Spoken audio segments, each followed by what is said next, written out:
Konnichiwa, minasan. O genki desu ka? Ya, gimana kabarnya kalian semua? Semoga sehat selalu ya. Yap, sekali ini Mimin akan melanjutkan pembahasan soal pengelolaan obat untuk prepare ujian kompetensi farmasi. Langsung saja, mari kita simak. Soal pertama. Laporan dana pengadaan obat tahun 2017 di Rumah Sakit Sakinah menunjukkan bahwa dana kebutuhan total yang sebenarnya untuk pengadaan obat adalah 5M.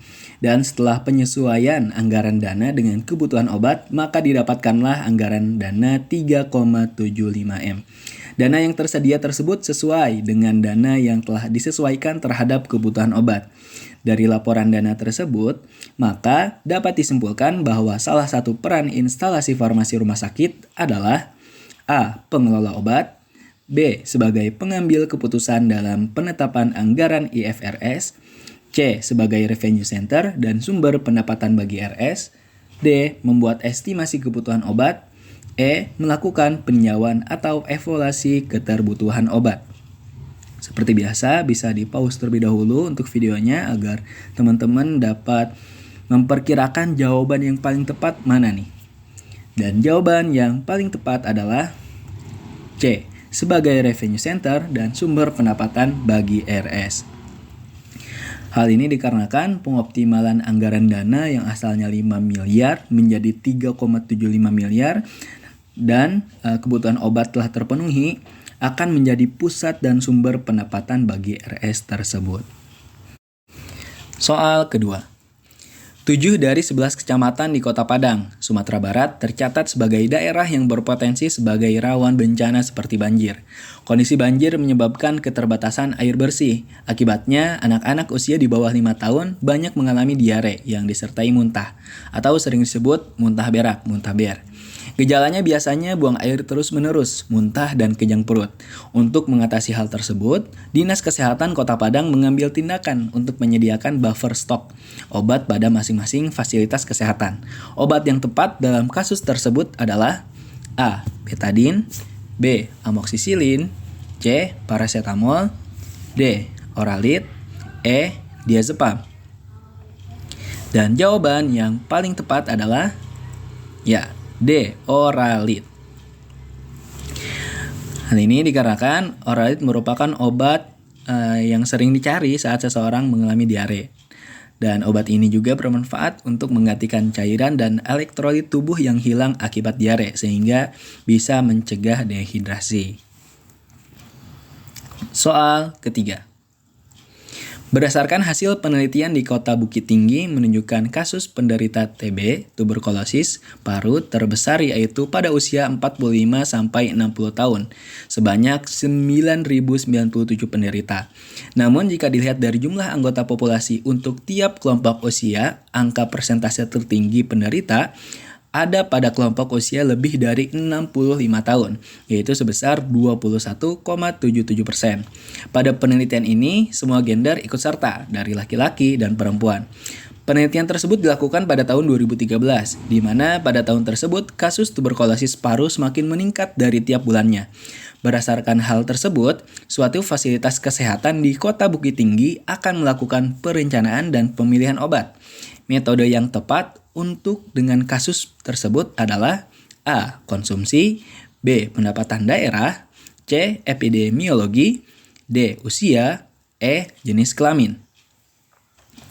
Dan jawaban yang benar adalah C. Epidemiologi. Kenapa metode epidemiologi ini menjadi metode yang tepat? Dikarenakan dapat menganalisis tentang pola, penyebaran, dan penentu kondisi kesehatan dan penyakit pada populasi tertentu. Soal keempat. Suatu fasilitas kesehatan sering mengalami kehabisan jenis obat tertentu, sehingga obat yang dibutuhkan oleh pasien tidak dapat diberikan. Akibatnya, pasien terpaksa membeli obat tersebut di apotek lain. Seringnya hal ini terjadi, banyak pasien mengeluhkan hal yang dialami kepada pimpinan suatu fasilitas kesehatan. Hal tersebut membuat pimpinan menegur apoteker penanggung jawabnya karena masalah yang ditimbulkan. Berdasarkan kasus tersebut, masalah yang terjadi dalam pengelolaan sediaan farmasi pada tahap A. Perencanaan dan pemilihan obat, B. Pengadaan obat, C. Distribusi obat, D. Penggunaan dan pengawasan obat. E. Penyimpanan obat. Dan jawaban yang paling benar adalah A. Perencanaan dan pemilihan obat.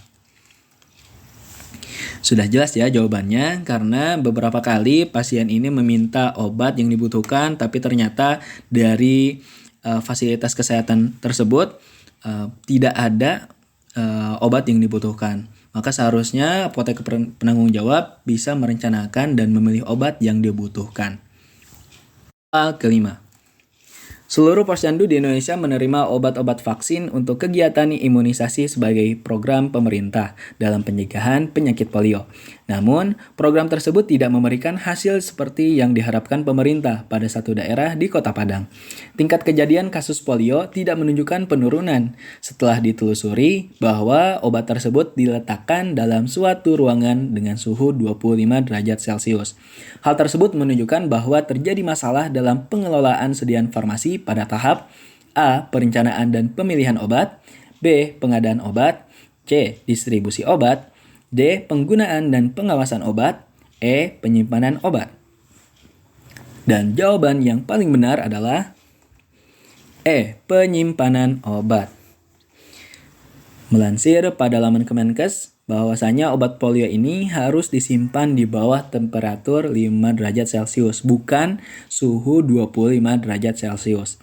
Kesalahan penyimpanan obat pada temperatur yang tidak sesuai dapat menyebabkan rusaknya obat, bahkan dapat mengakibatkan efek yang tidak diinginkan.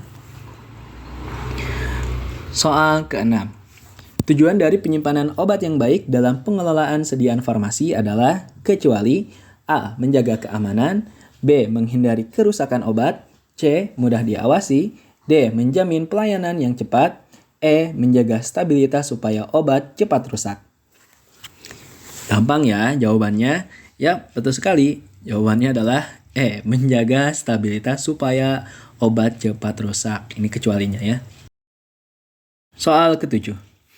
Yang tidak termasuk dalam pengelolaan obat di fasilitas kesehatan adalah A. Pengadaan, B. Perencanaan, C. Distribusi, D. Pemasaran, E. Penyimpanan.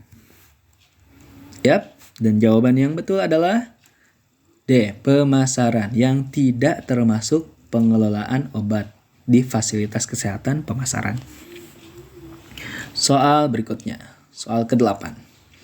Berdasarkan laporan dari Bidan Desa, penduduk desa X banyak mengalami penyakit diare karena sanitasi lingkungan yang tidak memadai. Maka cara penentuan kebutuhan obat yang digunakan didasar pada A. Konsumsi, B. Metode ABC, C. Epidemiologi, D. A dan C benar, E. Benar semua. Dan jawaban yang tepat adalah C. Epidemiologi. Ayo, siapa yang jawabnya D. A dan C benar? Lihat dari soalnya itu, dikarenakan sanitasi lingkungan, tidak ada keterangan dari pola konsumsi masyarakat tersebut. Jadi jawabannya C. Epidemiologi. Soal ke-9. Simetidin merupakan obat golongan H2 antagonis. Berdasarkan metode pemilihan obat, simetidin termasuk ke dalam kelompok A. Esensial, B. Vital, C. Non-esensial, D. Kontrol, D. Better. Dan jawaban yang paling tepat adalah A. Esensial. Hal ini dikarenakan simetidin merupakan obat gastrointestinal, maka termasuk kelompok esensial karena terbukti efektif untuk menyembuhkan penyakit atau mengurangi penderitaan pasien. Soal terakhir. Homolog mix digunakan pada terapi diabetes mellitus tipe 1. Berdasarkan metode pemilihan obat, insulin termasuk ke dalam kelompok A. Esensial, B. Vital, C. Non-esensial, D. Kontrol, E. Better. Dan jawaban yang paling tepat adalah B. Vital. Hal ini dikarenakan insulin ini merupakan obat diabetes tipe 1 yang menjadi pengganti dari pankreas yang memecah sel-sel untuk produksi hormon insulin ini tidak dapat diproduksi. Maka dari itu membutuhkan asupan dari luar seperti suntik insulin. Nah, ini sedikit penjelasan ya. Kenapa nggak esensial? Karena kalau vital ini merupakan obat yang life saving drug yang berkaitan dengan hidupnya suatu manusia. Kalau esensial yang bisa mengobati keluhan-keluhan seperti pusing, mual, terus sakit perut dan yang lainnya. Terus kalau non esensial itu obatnya seperti apa? Yaitu obat untuk meningkatkan daya imun tubuh manusia seperti vitamin, suplemen-suplemen dan yang lainnya. Terus kenapa enggak kontrol, better? Itu beda metode karena konteks dari soal ini yaitu kaitannya dengan khasiat obat. Kalau semisal dengan harga obat, maka menggunakan metode ABC, yaitu always control better. Seperti itu ya. Beliau bernama Ahmad Zaki, sebagai founder Bukalapak dan juga mantan CEO Bukalapak tersebut. Beliau pernah mengatakan, setiap bertemu orang hebat, saya selalu belajar sesuatu yang sangat berharga, yaitu jadi merasa bodoh. Intinya, yuk kita sama-sama jangan merasa cepat puas atas ilmu yang kita miliki. Di luar sana, orang-orang hebat merasa bangga dan merasa bersyukur ketika dirinya merasa bodoh. Karena masih banyak lagi ilmu yang belum dipelajari. Well, cukup segitu untuk part kali ini. Mimin ucapkan terus semangat dan jangan merasa cepat puas akan ilmu yang kita punya sekarang. Salam Formasi Cerdas Indonesia.